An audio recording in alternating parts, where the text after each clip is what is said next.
तो मीन लगन वालों के लिए हम अस्त ग्रहों के बारे में लगातार चर्चा कर रहे हैं। इस वीडियो में देखेंगे आपके दूसरे भाव के लिए। दूसरे भाव में अगर आपका मान लो इनमें से कोई भी ग्रह अस्त है, तो वो अस्त ग्रह के होते हुए आपको किस प्रकार के प्रभाव देखने को मिल सकते हैं। यहाँ पे हमने सूर्य को आपके दूसरे भाव में लिया है।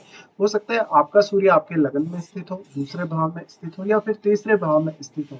लेकिन जो भी आपका अस्त ग्रह है वो आपके यहाँ दूसरे भाव में ही स्थित होना चाहिए। सबसे पहले यहाँ हम बृहस्पति को लेंगे और बृहस्पति के अस्त होने से इनके परिणामों को देखेंगे। मान लीजिए यहाँ आपके बृहस्पति स्थित हैं सेकंड हाउस में। ऐसी कंडीशन में अगर बृहस्पति अस्त हो जाते हैं तो ये आपके लिए बहुत ही ज्यादा फेवरेबल होगा, क्योंकि बृहस्पति एक तरीके से आपके ज्ञान और आपकी बुद्धिमत्ता को बढ़ाएंगे, साथ साथ में आपकी अर्निंग्स को भी काफी ज्यादा बढ़ाएंगे। जब भी इस तरीके से बृहस्पति अस्त होते हैं तो ये आपकी फैमिली में भी कहीं ना कहीं आपकी डोमिनेंस को रिप्रेजेंट करता है। इसके साथ साथ यहाँ बृहस्पति आपको काफी ज्यादा ज्ञानी और बुद्धिमान बनाएंगे, जिससे आप ज्यादातर अपने करियर से जुड़े हुए कार्यों और अपने फैमिली और अपनी अर्निंग से जुड़े हुए कार्यों को अच्छे से मेंटेन कर सके। यहाँ पे अब सूर्य का प्रभाव बृहस्पति पर है, तो सूर्य अपनी एनर्जी बृहस्पति को प्रोवाइड कर रहे हैं। इसलिए इस बात की संभावना बहुत ज्यादा बढ़ जाती है कि जो आपका छठा भाव है, कहीं ना कहीं छठे भाव से संबंधित जितने भी प्रकार की समस्याएं हैं उनको आप इजीली दूर कर लेंगे और उनसे संबंधित कितने भी प्रकार के आपको काम करने पड़े वो आप इजीली कर सकेंगे। यहाँ पे बृहस्पति के अस्त होने से अब बृहस्पति से संबंधित रिजल्ट्स के सूर्य से प्रभावित होने की संभावना बहुत ज्यादा बढ़ गई। और क्योंकि जो सेकंड हाउस का बृहस्पति होगा, यहाँ अगर अस्त बृहस्पति होंगे, वो छठे भाव को अपनी दृष्टि से भी प्रभावित करेंगे। ऐसे में अस्त बृहस्पति कैरियर के लिए तो बहुत अच्छा होगा ही होगा, साथ में आपकी पर्सनैलिटी के लिए भी, क्योंकि सूर्य का प्रभाव बृहस्पति पर है। इसके साथ साथ बृहस्पति आपके ओवरऑल कार्यों, चाहे वो जीवन में किसी भी प्रकार की समस्या है, किसी भी प्रकार का कोई अन्य कार्य है, उसमें भी आपको बहुत ज्यादा भागीदारी बृहस्पति की देखने को मिलेगी। फिर यहाँ स्थित जो बृहस्पति होंगे वो आपके छठे भाव को, आपके आठवें भाव को और आपके 10वें भाव को एस्पेक्ट करेंगे। तो इन भावों से भी जो बेटर रिजल्ट है वो आपको देखने को मिलेंगे। हालांकि इन भावों में अगर कोई भी ग्रह स्थित है तो उन ग्रहों पर आपको एक बार विचार जरूर कर लेना चाहिए। मेनली इस प्रकार का जो बृहस्पति होगा वो कैरियर के लिए बहुत ही ज्यादा अच्छा हो सकता है और आपके मान सम्मान और रेपुटेशन के लिए भी।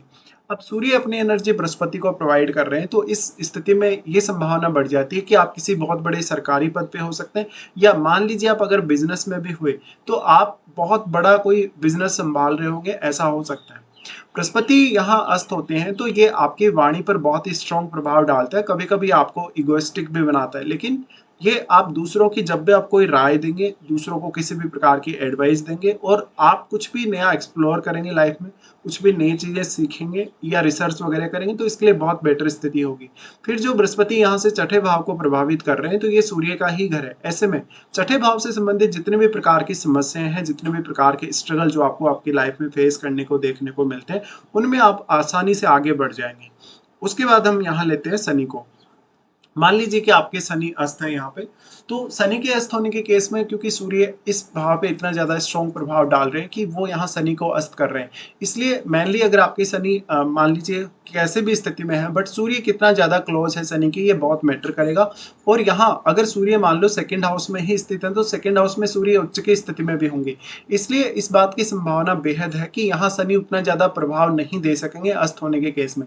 तो सूर्य का प्रभाव यहाँ बढ़ जाएगा शनि पर, और सूर्य का प्रभाव बढ़ना आपके लिए काफी सारे कार्यों में आपको ज्यादा बेहतर रिजल्ट लाएगा, क्योंकि शनि आपके चार्ट में 11वें घर और 12वें घर के स्वामी है। इस स्थिति में इस बात की संभावना बहुत ही ज्यादा बनती है कि आपको 11वें भाव और 12वें भाव से संबंधित निर्णय लेना या इन भावों से संबंधित कोई भी प्रकार का कार्य करने में बहुत ज्यादा आसानी होगी, और आपके इन भावों से जुड़े हुए कार्यों में किसी भी प्रकार का कोई व्यवधान नहीं होगा। अब शनि के अस्त होने से आपका वेल्थ एक्यूमुलेशन की तरफ ध्यान हो सकता है, मान सम्मान और रेपुटेशन आपका बहुत ज्यादा अच्छा हो सकता है, साथ साथ में आप जीवन में बहुत ज्यादा अनुशासित हो सकते हैं। नॉर्मली स्थिति में अगर शनि यहाँ स्थित होते तो आपकी लाइफ में बहुत ज्यादा स्ट्रगल होता, बहुत ज्यादा अर्निंग्स आपकी कम होती शुरुआत में, या आपका कैरियर आगे नहीं बढ़ रहा, या आपके जीवन में ग्रोथ नहीं होती, वो सारी की सारी जो समस्याएं अब आपकी दूर हो जाएंगी। अब शनि पर इस तरीके से सूर्य प्रभाव डाल रहे हैं, तो ये फैमिली के साथ हालांकि अच्छे रिलेशंस को नहीं दर्शाता है। इसके अलावा आपको ये देखना होगा कि मंगल वास्तव में अब कैसे स्थिति में है। उसके बाद हम यहाँ मंगल को ही लेते हैं। मंगल यहाँ पे मान लीजिए अस्त हो जाते हैं सूर्य से, तो ऑलरेडी सूर्य एक बहुत ही फायर पावर वाले ग्रह हैं, और सूर्य फायर पावर के हिसाब से सबसे ज्यादा पावरफुल ग्रह हैं ब्रह्मांड में। और मंगल ऑलरेडी फायरी प्लैनेट है, लेकिन सूर्य अपनी एनर्जी यहाँ मंगल को प्रोवाइड कर रहे हैं, तो यहाँ मंगल के पास फायर पावर बहुत ही ज़्यादा हो जाएगी। और अपने ही भाव में यहाँ मंगल अगर स्थित है और अगर अस्त है तो मंगल और एक्सट्रीमली पावरफुल हो जाएंगे। ऐसी स्थिति में आपकी वाणी को लेके, फैमिली रिलेशंस को लेके, अपनी अर्निंग्स को लेके बहुत सारी समस्याएं सामने आ सकते हैं। अब आपके लिए ये ध्यान रखना होगा कि आप ये जो एनर्जी आपको मिल रही है उसको किस तरीके से यूज करते हैं। यहाँ मंगल लेकिन आपके चार्ट में 9वें घर के स्वामी बनते हैं। 9वें घर के स्वामी बनने की वजह से इस बात की संभावना बहुत ज्यादा है कि आपको आपके अर्निंग्स में भाग्य का साथ मिल सकता है, फैमिली लाइफ में भी काफी आपका भाग्य साथ दे सकता है। बट यहाँ जो एनर्जी आपको मिल रही है, सूर्य जो एनर्जी मंगल को प्रोवाइड कर रहे हैं, उस एनर्जी का कितना अच्छा इस्तेमाल आप अपने करियर के लिए, अपनी फैमिली से जुड़े हुए कार्यों के लिए और अन्य कार्यों के लिए करते हैं। यहाँ पे क्योंकि सूर्य अपना प्रभाव इतना अधिक डाल रहे हैं, तो सूर्य भी उच्च की स्थिति में होते हैं मेष राशि में, इसलिए सूर्य भी यहाँ काफी फुली अपना प्रभाव डाल पाएंगे और मंगल और ज्यादा फायरी हो जाएंगे। तो अब मंगल यहाँ पे आपके चार्ट में नवम घर के स्वामी होने की वजह से इस बात की संभावना को भी बढ़ा देते हैं कि कहीं ना कहीं नवम भाव का जो आपकी लाइफ में रोल होगा, आपकी अर्निंग्स को लेके, फैमिली लाइफ को लेके, वो भी बहुत इंपॉर्टेंट होगा। लेकिन यहाँ इस प्रकार का जो मंगल होगा ज्यादातर केस में आपको आपके करियर में आगे बढ़ाने में बहुत अहम योगदान दे सकता है। इसके साथ साथ ऐसा मंगल आपको आर्थिक मामलों में बहुत ज्यादा फायदा दे सकता है, लेकिन ये रिलेशनशिप के लिए उतना अच्छा नहीं है, चाहे पार्टनर के साथ रिलेशन है, चाहे अपनी फैमिली के साथ रिलेशन है। तो इन मामलों में आपको थोड़ी सावधानी यहाँ रखनी होगी। फिर हम यहाँ लेते हैं चंद्रमा को। मान लीजिए आपके चंद्रमा अस्त है सूर्य से आपके सेकंड हाउस में, तो चंद्रमा आपके चार्ट में सबसे पहले तो 5वें घर के स्वामी है। 5वें घर के स्वामी होने की वजह से अब 5वां जो घर होगा उससे संबंधित रिजल्ट बहुत ज्यादा स्ट्रांगली आपको देखने को मिलेंगे। 5वें भाव में मेनली आपका इंटेलिजेंस, आपका निर्णय लेने की क्षमता, सोचने समझने की क्षमता, या किसी भी तरीके से आपके संतान के साथ जो रिलेशन है उनकी स्थिति, आपकी लव लाइफ वगैरह को देखा जाता है। ऐसी कंडीशन में जब सूर्य चंद्रमा को एनर्जी प्रोवाइड कर रहे हैं तो 5वें भाव से संबंधित रिजल्ट्स के बहुत ज्यादा फास्ट होने की संभावना है। 5वें भाव से संबंधित जितने भी प्रकार के इमोशंस आपके अंदर रहते हैं, जिन जिन आपके रिश्तों को लेके, वहां पर आप ज्यादा प्रैक्टिकल नजर आएंगे। साथ साथ में निर्णय क्षमता अच्छी होगी और कुछ नया एक्सप्लोर करने की क्षमता भी होगी। चंद्रमा क्योंकि इमेजिनेशन की और क्रिएटिविटी के मेन कारक है और सूर्य भी इनके कुछ हद तक कारक माने जाते हैं काल पुरुष के हिसाब से। ऐसी कंडीशन में आप में वाणी को लेकर और अन्य मामलों को लेकर कुछ हद तक ऐसी क्रिएटिविटी या स्किल्स हो सकती हैं जिनको सिर्फ और सिर्फ आप जानते हैं।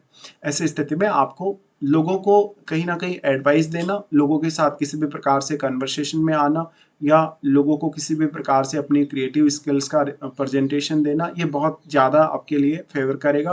साथ में अब 6th हाउस से जुड़े हुई जितने भी प्रकार की समस्याएं हैं, 6th हाउस से जुड़ी हुई किसी भी प्रकार की आपकी दिक्कत है, चाहे आपकी वो डेली लाइफ है, चाहे करियर से जुड़ी हुई दिक्कत है, उसमें आप काफ़ी स्ट्रांगली निर्णय ले सकेंगे और उन निर्णयों की वजह से काफ़ी तेजी से आगे भी बढ़ सकेंगे। यहाँ पे फिर सूर्य और चंद्रमा दोनों का ही प्रभाव अष्टम पे पड़ेगा, तो अष्टम भाव को एक्सप्लोर करना, अष्टम भाव से संबंधित कोई भी काम करना या इस भाव के थ्रू कोई भी प्रकार की अर्निंग प्राप्त करना आपके लिए आसान होगा। यहाँ पे आपको देखना होगा कि वास्तव में सूर्य कितना स्ट्रांगली यहाँ चंद्रमा को प्रभावित कर रहे हैं, क्योंकि सूर्य जितना ज्यादा प्रभाव यहाँ स्ट्रांगली चंद्रमा पर डालेंगे उतना ही ज्यादा आपका मन कठोर होगा और उतना ही ज्यादा आप प्रैक्टिकल होंगे। तो हो सकता है ज्यादातर जो आपके फैमिली से जुड़े हुए रिश्ते हैं और जो आपकी आर्थिक स्थिति है उसको लेके जो कहीं ना कहीं स्थिति रहती है हमारे जीवन में, जहाँ पर हम बहुत ज्यादा इमोशनल नजर आते हैं, हम हमारी संपत्ति या धन के प्रति बहुत ज्यादा अटैच्ड नजर आते हैं, वहां पर आप काफी ज्यादा प्रैक्टिकल नजर आएंगे। अब यहाँ चंद्रमा का अस्त होना आपकी वाणी को बहुत ज्यादा प्रभावशाली बनाएगा, तो आप अपनी वाणी के माध्यम से भी कुछ इस प्रकार की गेन प्राप्त कर सकते हैं जो वास्तव में आप पहले नहीं कर सकते थे। तो चंद्रमा का अस्त होना यहाँ काफी अच्छा माना जाएगा और स्पेशली ये आपके मानसिक स्थिति को और भी ज्यादा दृढ़ बनाएगा। फिर हम यहाँ लेते हैं शुक्र को। मान लीजिए कि आपके शुक्र अस्त हो जाते हैं आपके सेकंड हाउस में, तो ये बहुत ही ज्यादा एक रॉयल लाइफ को रिप्रेजेंट करता है, साथ साथ में धन, लग्जरी और ऐशो आराम के साथ आप जीने वाले होंगे। वैसे भी देखा जाए तो यहाँ सूर्य अगर शुक्र को अस्त कर देते हैं तो शुक्र आपके चार्ट में 3रे घर के स्वामी और 8वें घर के स्वामी है। ऐसे में इन भावों से संबंधित आपको कोई भी स्किल्स प्रोवाइड कर सकते हैं सूर्य। इसके साथ साथ आपके लिए धन, लग्जरी हासिल करना या जीवन में बहुत ज्यादा ऐशो आराम हासिल करना आसान हो जाएगा, लेकिन आपके खर्चे बहुत ही ज्यादा बढ़ जाएंगे। इस वजह से सेविंग की संभावना बहुत ही कम हो जाएगी। यहाँ अब शुक्र के अस्त होते हुए निश्चित तौर पे ही आपको आपके खान पान और आपको आपकी फैमिली की जो लाइफ स्टाइल है उसमें बहुत ही ज्यादा एक्सट्रीम स्थिति देखने को मिलेगी, जहां पर आप अपनी फैमिली के साथ बहुत ही अच्छे से एंजॉय कर रहे हैं, फैमिली के सदस्यों के साथ आप एंजॉय कर रहे हैं या फैमिली को ज्यादा से ज्यादा समय आप देना चाहते हैं। इसी तरीके से 3rd हाउस से संबंधित क्रिएटिव स्किल्स या 3rd हाउस से जुड़े हुए मामलों में आपको बहुत बेटर रिजल्ट देखने को मिलेंगे, या इस भाव से संबंधित कोई भी प्रकार का काम करना आपके लिए बहुत बहुत आसान हो जाएगा।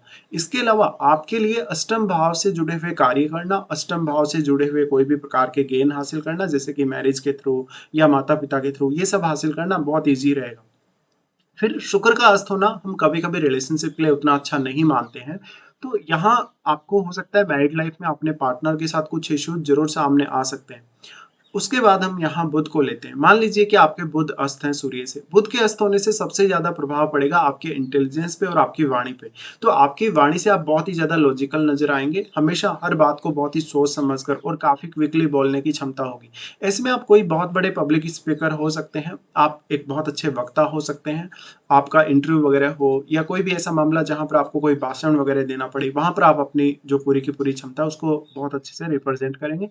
अब बुध यहाँ आ गए तो ये आपके आर्थिक स्थिति के लिए बहुत ज़्यादा बेटर स्थिति होगी, क्योंकि आप अपना इंटेलिजेंस और अपनी वाणी और बाकी अन्य क्षमताओं का पूरा इस्तेमाल कर सकेंगे। सूर्य यहाँ पे छठे घर के स्वामी होने की वजह से अब छठे घर से संबंधित जितने भी प्रकार की समस्याएं आपके जीवन में आती हैं, उनमें आप बहुत ही सही डिसीजन ले सकेंगे। अब क्योंकि बुध आपके चार्ट में फोर्थ लॉर्ड है, ऐसे में फोर्थ हाउस से रिलेटेड जो रिजल्ट्स होंगे आपके जीवन में बहुत ज़्यादा इंप्रूव होंगे और आपकी डिसीजन मेकिंग पावर जो आपको फोर्थ हाउस के लिए काम में लेनी है, वो भी आप बहुत अच्छे से यूज कर सकेंगे। अब यहाँ पे जो बुध है इंटरेस्टिंगली वो सेवंथ हाउस के लॉर्ड है। सेवंथ हाउस के लॉर्ड होने की वजह से ये आपको स्थिति जो है बिजनेस की तरफ लेकर जा सकती है, बिजनेस में एक्सट्रीमली सक्सेसफुल बना सकती है, साथ ही आपके मान सम्मान और आपकी रेपुटेशन के लिए भी बहुत ही ज्यादा अच्छी हो सकती है। बुध का यहाँ अस्त होना मेनली आपको अष्टम भाव को एक्सप्लोर करने में भी काफी ज्यादा मदद करेगा, जहां पर आप ज्ञान के मामले में और धन के मामले में, दोनों के ही मामले में बहुत अच्छी स्थिति को देखेंगे। ऐसे में आपका अगर बुध अस्त हो जाता है तो कहीं ना कहीं आपका जो पार्टनर है वो बहुत ज्यादा बोलने वाला, या पार्टनर थोड़ा इगोइस्टिक हो सकता है, या पार्टनर अपने पिता का बहुत ज्यादा फेवरेट हो सकता है, चाहे आपका स्त्री का चार्ट हो चाहे आपका पुरुष का चार्ट हो। तो बुध का अस्त होना ज्यादातर केस में तो हम यहाँ अच्छा ही मानेंगे, बट यहाँ पे अगर किसी भी अन्य ग्रह का प्रभाव है बुध पर तो वो आपको जरूर देख लेना चाहिए। तो इस तरीके के कुछ रिजल्ट्स रहेंगे आपके लिए जब भी आपका इनमें से कोई भी ग्रह अस्त होगा आपके सेकेंड हाउस में।